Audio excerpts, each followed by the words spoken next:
Muy buenas noches a todos ustedes. Hoy día voy a hacerles una clase grabada porque tengo una reunión un poquito más tarde. Entonces, para no ir perdiendo el hilo de las clases de gastroenterología, vamos a hablar de una enfermedad que es bastante común, bastante frecuente, como es el estreñimiento crónico, ¿no? Y acá hoy en día vamos a hablar un poquito de este consenso latinoamericano de estreñimiento crónico, que es lo que reúne varios especialistas y que ha logrado dar algunas pautas para el diagnóstico, para el tratamiento.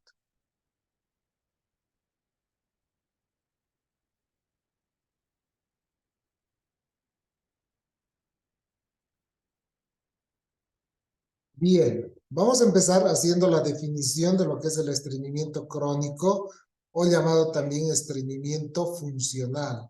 Miren, el estreñimiento crónico es un trastorno funcional gastrointestinal como una evolución de al menos 3 a 6 meses. Por eso llamamos una enfermedad crónica, porque tiene un tiempo que vendría a ser los 3 a 6 meses, caracterizada por unas evacuaciones infrecuentes, dificultad para su paso y tiempo prolongado para lograr la deposición.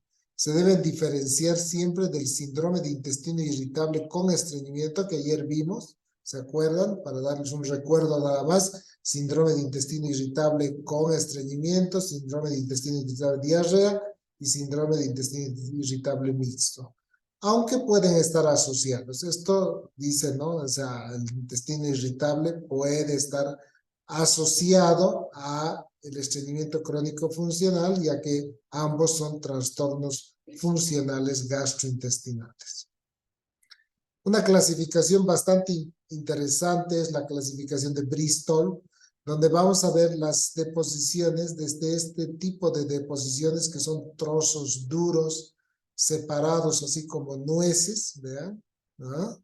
Es el tipo 1. El tipo 2 ya es una como forma de salchicha, pero tiene una superficie grumosa. Y el tipo 3, ¿no? También forma de salchicha, pero con grietas. No es grumosa, sino es agrietada, que esta sería la deposición normal, al igual que el tipo 4, que es también forma de salchicha, pero tiene una superficie lisa y suave. El tipo 5, vean, son bolas suaves con bordes definidos, así como los llaman también algunos en forma de nuggets. El tipo 6, trozos suaves con bordes desiguales, como una avena, ¿no? Algunos dicen, lo asocian como forma de avena. Y el tipo 7, que es acuosa, sin trozos sólidos, totalmente líquida. Cuando hablamos de estreñimiento, estamos hablando del tipo 1 y el tipo 2. Cuando hablamos de diarrea, del 5, 6 y 7. Cuando hablamos de una deposición normal, estamos hablando de un tipo 3 y de un tipo 4. Esto es bien importante porque a veces cuando el paciente dice, yo tengo diarrea, nosotros tenemos que encasillarlas de cómo son las deposiciones, la forma de las deposiciones, cómo, a qué se asemejan, es como una salchicha, tiene grietas, tiene grumos, etcétera, para ver cómo clasificamos las deposiciones y a qué grupo pertenece, y eso nos va a dar ideas si es una deposición normal o un estreñimiento o una diarrea. Algunos aspectos epidemiológicos, dice, existen pocos estudios disponibles en Latinoamérica y se encuentra una frecuencia de estreñimiento crónico del 5 al 21% con una relación mujer-varón de 3 a 1. Otra vez, igual que el intestino irritable, vamos más para las mujeres que para los varones. Se presentan en edades tempranas, otra vez muy parecido al intestino irritable. Antes dijimos que los pacientes que menos de 60 años era raro encontrar un síndrome de intestino irritable. Acá también en edades tempranas es más o menos una forma de presentación típica. Mujer en edad temprana que tenga constipación es la característica. ¿Cuál es el impacto del estreñimiento en Latinoamérica? No tenemos información suficiente, en realidad no hay estudios suficientes del impacto en Latinoamérica. Pero sí sabemos que el uso excesivo de laxantes, estimulantes y suplementos de fibra, sin embargo, los datos en países desarrollados sugieren que impacta significativamente en términos de costos directos del tratamiento de la enfermedad o indirectos como el ausentismo laboral. O sea, que esta enfermedad impacta tanto en los centros de salud o en los seguros, porque necesitamos hacer varios estudios que son consultas, estudios, etcétera, pero el impacto en la industria o en las fábricas o en las empresas está como un impacto indirecto porque representa un número de días importantes de ausentismo laboral que disminuyen la producción de las personas. Entonces, es una patología, no es una patología que te mata, sino es una patología que te afecta la calidad de vida y al afectarte la calidad de vida, pues necesita la persona hacer varias consultas médicas que van a tener un costo en los seguros y va a representar el ausentismo laboral, sobre todo porque se presenta en una edad productiva de la persona. Acá tenemos el uso de laxantes, el uso de fibras, vean, el uso de antiespasmódicos, ¿no? El uso de prokinéticos, que son pocos, pero sí lo que más llama la atención, los laxantes estimulantes y la utilización de fibra. Nuevamente hay los criterios diagnósticos basados en los de Roma 2, Roma 3, y se recomienda la utilización de los Roma 2 para el diagnóstico y los estudios de investigación. Y acá tenemos, miren, los criterios de Roma 3 para el estreñimiento crónico, donde nos dicen 2 o más de los siguientes criterios, ¿no? Miren, acá, por ejemplo, tenemos 6 criterios, ¿no? Pujo durante al menos 25% de las evacuaciones. El pujo es el esfuerzo excesivo que se hace para las deposiciones. Evacuaciones duras o esíbalas o caprinas durante al menos 25%, o sea, de evacuaciones duras de la clasificación de Bristol sería, digamos, el 1 o hasta el 2. Sensación de evacuación incompleta. A veces uno va al baño, tiene las deposiciones y siente una evacuación incompleta, siente que hay todavía, siente que se quedó. Hay una sensación de obstrucción, bloqueo anorrectal durante al menos 25% de las evacuaciones. Esa sensación es importante. Maniobras manuales para evacuar para facilitar las evacuaciones, por lo menos 25, y menos de 3 evacuaciones por semana. Las evacuaciones sueltas, muy rara vez presentes sin el uso de laxantes, criterios insuficientes para el diagnóstico de intestino irritable. Los criterios deben estar presentes durante al menos los últimos 3 meses. Sabemos que esto tiene que ser por lo menos en los últimos 3 meses. No puede ser de ayer que tuve alguno de estos síntomas. No. Esto es una enfermedad crónica, por eso se llama estreñimiento crónico y tiene que haber generalmente un tiempo con un inicio de los síntomas por lo menos 6 meses antes del diagnóstico. Entonces, 2 o más de estos criterios hacen el diagnóstico de estreñimiento crónico. ¿Cómo hacemos la investigación diagnóstica inicial? En la evaluación diagnóstica inicial de un paciente está indicado una historia clínica que tiene que ser extensa, un examen físico completo. No hay evidencia para recomendar el uso sistemático de pruebas de laboratorio en menores de 50 años y sin signos de alarma. Esto es bien importante. Si nosotros tenemos pacientes de más de 50 años o que tienen signos de alarma, y los signos de alarma un ratito más vamos a repasar, pero son, por ejemplo, el sangrado, la anemia, la velocidad de eritrosedimentación, el antecedente familiar de cáncer, etc. Si nosotros tenemos esto, podemos hacer estudios en menores de 50 años.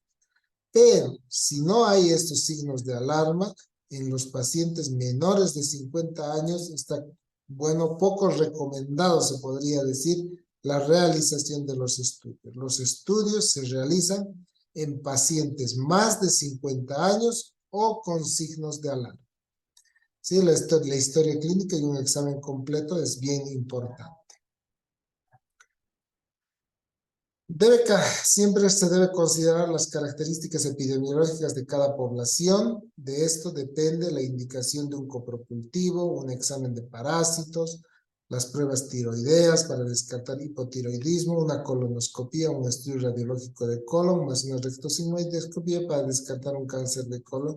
Siempre esto dependiendo de las características, como dice epidemiología, por ejemplo, en un área, digamos, donde la incidencia de cáncer de colon está aumentado, probablemente, digamos, una de las primeras indicaciones en estreñimiento sería una colonoscopia, pero depende mucho para hacer las pruebas y como dijimos en la anterior diapositiva, depende mucho de la edad del paciente y de los signos de alarma. El consenso también recomienda la realización de una radiología de colon como examen inicial en países donde existe Chagas. Esto referente, digamos, a Bolivia, referente, por ejemplo, a la parte andina, ¿no? A la altura. Entonces estaría Bolivia, el Chagas, por ejemplo, en Bolivia, en Argentina o en el Brasil. Pacientes con enfermedad de Chagas, pues que tengan estreñimiento crónico, un estudio radiológico de contraste, un colon por enema, estaría indicado. Y esto es lo que nosotros hablábamos. Pacientes con signos de alarma deben ser evaluados. Esos signos de alarma ahorita vamos a ver. Hemograma, velocidad de eritrosedimentación globular, química sanguínea, calcio sérico, pruebas de función tiroidea, sangre oculta en heces, colonoscopía y estudio radiológico de colon como rectosigmoidoscopía flexible. Pacientes mayores de 50 años con estreñimiento de novo, sin evidencias para explicar la causa, deben ser estudiados, ¿no? Entonces deben ser evaluados adecuadamente con todos estos estudios, ¿no? Tanto estudios de laboratorio como estudios endoscópicos. Ahora, aunque son arbitrarios, ¿no? Ya que no hay estudios clínicos que validen el consenso, se consideran los siguientes signos de alarma. Esto es bien importante. ¿Cuáles son esos signos de alarma? Que tanto hablamos, digamos, y siempre nosotros los médicos a veces nos guiamos por esto, aunque no existen estudios que validen cada uno de ellos. Pero sí se sabe que la pérdida de peso de más del 10% en menos de 6 meses es un criterio, ¿no? Como un criterio de signo de alarma, sin una dieta que pueda explicar. La historia familiar de cáncer, otro signo de alarma. La enfermedad inflamatoria intestinal, otro. La fiebre y síntomas nocturnos como dolor abdominal, la sangre en las heces, la anemia, el estreñimiento de larga duración o refractario al tratamiento, todos hallazgos anormales en el examen físico que sugieren una enfermedad de base que explique digamos, el estreñimiento crónico, ¿no? Entonces, acá, por ejemplo, estamos viendo que esta pérdida de peso, la historia familiar de cáncer, la enfermedad inflamatoria, la fiebre, los síntomas nocturnos, la sangre, la anemia, el estreñimiento de larga duración o refractario al tratamiento, son signos que nos van a indicar la realización de estudios tanto de laboratorio como endoscópicos. Vayamos al tratamiento. Hay algunas medidas generales. Una de ellas es el reflejo condicionado, los líquidos, la dieta y el ejercicio. De todos estos, quizás, ¿no? se recomendó un incremento de la fibra en la dieta para completar 25 a 30 gramos al día en pacientes sin evidencia clínica de inercia crónica o estreñimiento obstructivo. Entonces, una de las cosas importantes es en la dieta el suplemento de fibra, 25 a 30 gramos. La mayoría de los estudios han evaluado los suplementos de fibra, que son antiguos, pero tienen importantes deficiencias metodológicas. Sin embargo, sugiere que puede ser de utilidad a algunos pacientes el Psyllium y el policarbófilo y la metilcelulosa, ¿no? Entonces, estos son agentes formadores de BOP. Fibra o agentes formadoras de BOP. Acá tenemos pues, un estudio importante donde está evaluando estos formadores de bolo, ¿no?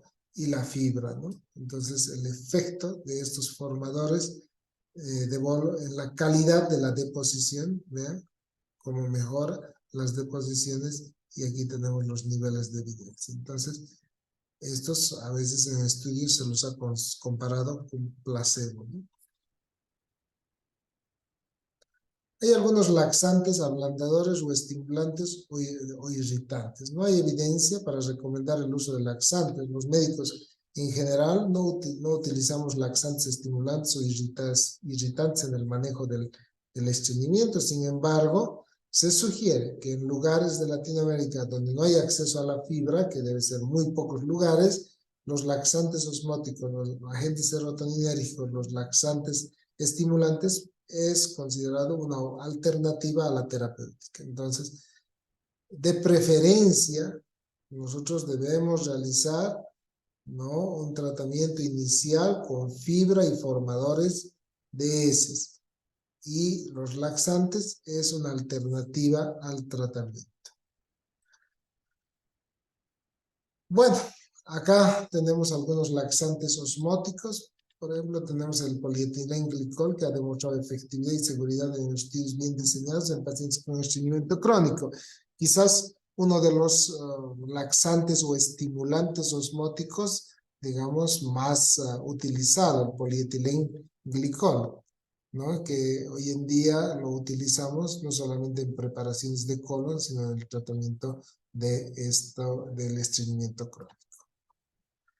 No hay estudios que evalúen a la lactulosa en el manejo del estreñimiento crónico durante los últimos 10 años y la única evidencia reciente sugiere que es menos efectiva que el polietilenglicol. Sin embargo, el problema que nosotros vemos en la lactulosa es que produce distensión abdominal. Eso es una de las cosas que molestan al paciente, el abundante meteorismo producido por la lactulosa, producido por este polisacárido, ¿no? Entonces acá tenemos, por ejemplo, polietilenglicol que aumenta o produce disminución en la consistencia y la lactulosa produce mayor dolor abdominal, inflamación y náuseas.